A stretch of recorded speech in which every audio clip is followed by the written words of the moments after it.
The date is set for the end of the long road out of lockdown in England. Defying advice from some of its scientific advisors, the government will end almost all COVID restrictions in 2 weeks' time, despite rising cases. To those who say we should delay again, the alternative to that is to open up in winter, when the virus will have an advantage, or not at all this year. Also tonight, how the work to battle COVID could provide the key to the first ever HIV vaccine. Emma Raducanu's moment in the spotlight nears at Wimbledon's court number 1, and Prince William's small but mighty celebration at Buckingham Palace in aid of 73 years of the NHS. For all those people that we've lost, for those people that are still struggling at work, you know, digging deeper, coming in, showing up every day.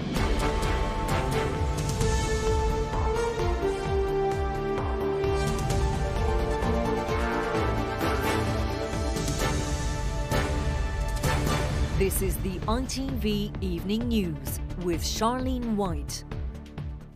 Good evening. The Prime Minister's confirmed that nearly all coronavirus regulations will be lifted in England from July the 19th. That means no social distancing, no masks and no limits to the number of people you can meet. Nightclubs can open their doors and you'll be able to order a drink from the bar again.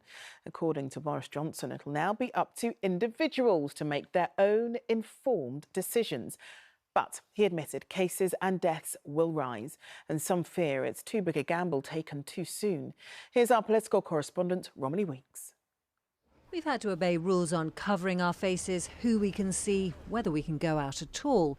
In 2 weeks' time, all this is likely to look quite different as the government announces masks and most other legal restrictions will become a matter of personal choice if its tests are met next week. We must take a careful and a balanced decision. And there's only one reason why we can contemplate going ahead to step 4 in circumstances where we'd normally be locking down further, and that's because of the continuing effectiveness of the vaccine rollout. The latest data shows that although the number of cases has risen rapidly over the last month, the number of deaths has stayed low. But the chief scientific advisor warned this. The link between cases and hospitalisations and cases and deaths is weakened but not completely broken, and we would expect to see some further increase. Many scientists and doctors' organisations are suggesting that measures like mask wearing must be kept in place in order to alleviate pressure on the NHS.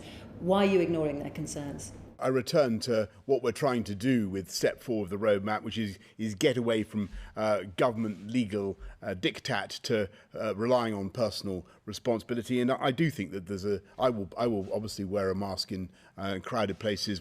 So what is likely to change in England from 19th of July? As well as getting rid of the legal requirement to wear masks, all limits on social contact will go. The guidance on working from home will be scrapped and there'll be no cap on numbers at events. For many businesses like this new theatre in Reading, it's the difference between opening or not. So it will give us the opportunity to be able to welcome audiences back fully. We've just built a 180-seat theatre, and so the opportunity to be able to open a new theatre for Reading just coming out of a pandemic and give them the space to come to is absolutely huge for us. But with cases at their highest level since February, some doctors' groups are concerned that the rules on masks are being lifted too soon. We're going to see emergence of other variants, and unfortunately some of those variants may be more severe than Delta, so it's in no one's interest to have spread of the virus, even amongst younger people. So wearing masks is a very, very simple way in which people have very effectively been protecting themselves and their families. In the Commons, the announcement was greeted with relief in some quarters. We will revoke all social distancing guidance, including the 2-metre rule. Hallelujah! But Labour were not cheering the relaxation of all measures at the same time. So why is he collapsing all mitigations completely when he knows that the COVID rates will continue to rise? There is consensus that COVID rates will continue to rise. The restrictions might be on their way out, but the risks haven't gone yet. Romilly Weeks, ITV News. Well, the Prime Minister admits the pandemic is far from over, which has left many questioning why mask wearing will no longer be mandatory, increasing the risk of the virus spreading further. It's especially worrying for workers who have public-facing roles, as Richard Pellow now reports. Whether heading shopping or to the pub, taking public transport or in a workplace, a mask by law has been required. And yet in England it will soon likely no longer be the case. It will be your choice again. Just because people will be taking their masks off doesn't mean I need to. It's everybody's choice, but I personally will be wearing a mask. Some people could get on a bus and somebody isn't wearing a mask, and but everyone has to understand it's an individual preference, isn't it? I might still wear it on public transport, but the rest of the time, not at all. Because they're a bit horrible, aren't they? The commute today into Manchester. It will get busier with the return to the office, and at the very moment that face coverings can be discarded. How concerned are you by dropping the requirement to wear a face mask on public transport, that the vulnerable will no longer feel safe to using it? The dropping of face masks on public transport feels to me to be a step too far. It might end up being Freedom Day for some, but for others it will be loss of Freedom Day, because some people now will feel very uncomfortable on public transport, some disabled people, older people, people who have issues with their immune system. The wider decision is just the tonic for the hospitality sector, though. 2,000 more pubs will open, and this one in the West Midlands will survive. We're really looking forward to having full capacity, having everyone back, enjoying themselves like we used to. We'd still like customers to continue wearing masks, because at the end of the day, it's not just for their safety, it's for the safety of our staff as well. In the end, in most settings, it will come down to personal responsibility and respecting others. And in there may lie further problems. Richard Pellow, ITV News. Well, our political editor, Robert Peston, has joined us in the studio. So, Robert, virtually all these restrictions will be gone in 2 weeks' time. It's all a bit risky. So, look, Charlene, this is a massive moment, no mistake about it. I'm going to make 3 quick points about it. One is that move from compulsory regulations about wearing masks and about keeping our distance and switching to a voluntary approach. I think that's going to cause lots of tension in pubs, in trains, in buses, as some people feel vulnerable and want protection, want masks, and others don't. I think the second point is the Prime Minister said today that by July the 19th, on current trends, there will be 50,000 infections per day. We're almost going to be back to the kind of infections we saw at the beginning of the year. Record numbers, and they're going to continue to rise as these restrictions come off. Now, that does nonetheless mean hospitalizations will rise, not as fast as they did in the past. The vaccination programme means that the awful infection is not doing quite as much damage as it was. But I was really struck by what Chris Whitty said. I mean, he said, look, there is going to be harm. The reason for unlocking now, and it's the only real one, is that in the autumn, because of flu, because of other things, there's going to be much more pressure on the NHS. So it's really get ill now or get ill later. And then finally, related to all of this, we're seeing evidence out of Israel that the vaccination, the Pfizer one, is not as effective as we might have thought against the Delta variant. So things could turn out worse than the Prime Minister fears. One final point. Not a big one, but an important one. This is supposedly all about helping businesses to recover. But I'm inundated by emails from businesses saying they're finding it almost impossible to plan because their staff are being pinged, told to isolate because of the requirement to isolate. Unless quite quickly that automatic pinging stops, businesses are going to find this impossible. OK, Robert, thanks very much. Well, the timetable for easing restrictions is different for each of the 4 nations. You can find out about the changes where you live on our website. Just go to itv.com/news. Well, the quick success of the COVID vaccine has been one of the few bright spots of the pandemic, and similar technology has been used to develop what scientists hope will be the first ever vaccine against HIV. The first volunteers got their jabs today in the UK and also in Uganda, one of many developing countries struggling to fight the disease. Our health editor Emily Morgan was given exclusive access to the trial. In this deep freezer is a very small but very important vial that could have a massive impact. This is an HIV vaccine, a jab that not only could prevent the deadly virus, but cure those who have it too. Charles Grant. Danilo, who's HIV negative, is taking part in the phase 1 trials of the vaccine at Oxford University. He's the first volunteer in the UK to have it. What made you want to do this? This could be a way that I can, contribute a little bit to the human rights cause. As we know, HIV/AIDS is such a big issue still. Like COVID, the HIV virus has spike-like proteins allowing it to get into cells, but they constantly mutate, so this vaccine targets the vulnerable parts that don't change. The genetic code from there and other strains of HIV has been put into the vaccine and is delivered via a harmless cold virus. It's hoped it'll prompt the body to make antibodies, but more importantly, potent T cells to kill the virus. Professor Hanker has developed multiple HIV vaccines, but this is the first to use the new technology the COVID jab was based on. If we focus these immune responses on the most vulnerable parts of HIV, which are the parts that HIV cannot easily change and escape, that we can actually slow the virus and maybe stop it completely from causing the disease. HIV's killed 32 million people worldwide, and more than half of new daily infections are in Africa. Those who were diagnosed at the start of the epidemic hope a vaccine will change the perception of the disease.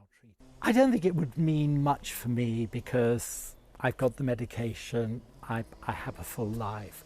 But what I think it would mean is for the youth of today, that they are not going to have to deal with what we dealt with, the fear, the stigma. Danilo is one of 13 in the UK taking part in the trial. It is just the very beginning, but might well have a happy ending. Emily Morgan, ITV News in Oxford. The Taliban have warned that any foreign troops left in Afghanistan after NATO's withdrawal deadline set for 11th of September will be at risk. The US and NATO have agreed to pull out their troops in return for a commitment by the militant group not to allow any other extremist groups to operate in the areas under their control. Some 80 people are still missing after a devastating landslide swept through the Japanese city of Atami, killing at least 3 people. Rescue teams are still searching for survivors among the remains of crushed buildings. And in Miami, rescuers have been given the all-clear to resume work at a collapsed apartment block after the rest of the building was demolished. 27 people are now known to have died. 115 are still missing. The Welsh Government has written to all of its social landlords in response to an ITV News investigation into shocking housing conditions in England. It wants to unearth any problems and change practices that cause them. Well, our political correspondent Daniel Hewitt has joined us in the studio. And Dan, this was your investigation, wasn't it? So do we know why the Welsh Government is taking this action? Well, in this letter, the Welsh Government say that the conditions we've been uncovering have been deeply troubling and very concerning. And they, put it simply, want to know what's happening in Wales.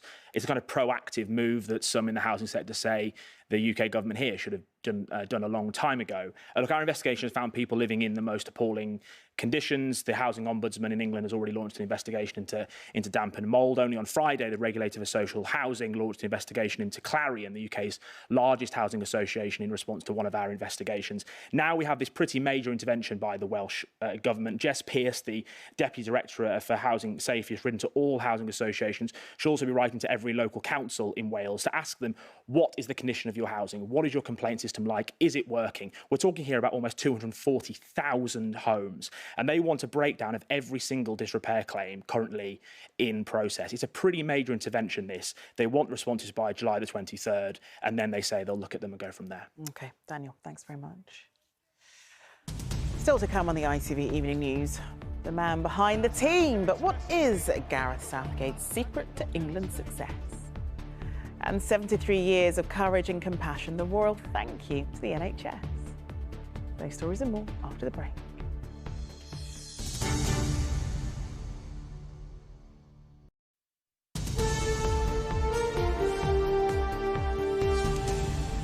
Welcome back. England manager Gareth Southgate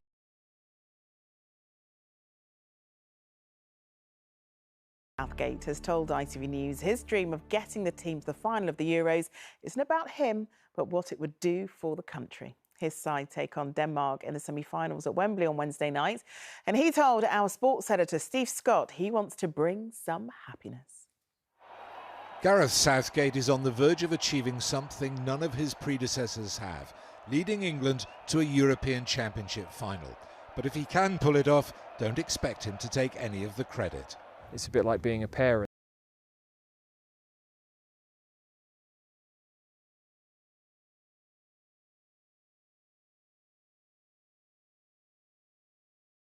How much of the manager you are today is shaped by your needs and experiences back then? Well, there's no question that the things that you go through in life shape your character and the way that you want to deal with people. Andy Woodman, the best man at Southgate's wedding, says what you see is what you get. People say to me he must be different away from the cameras and the spotlight, and yeah, he may be.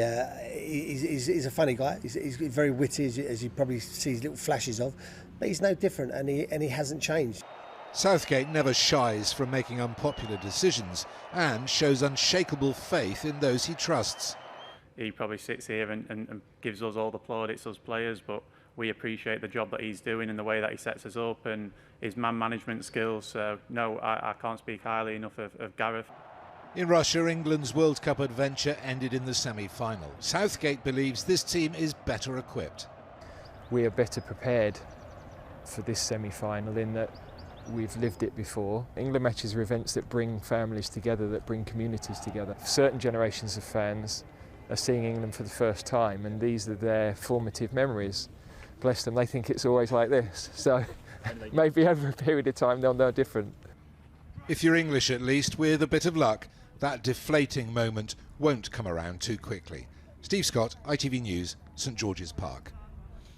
And you can watch England's semi-final live here on ITV on Wednesday night.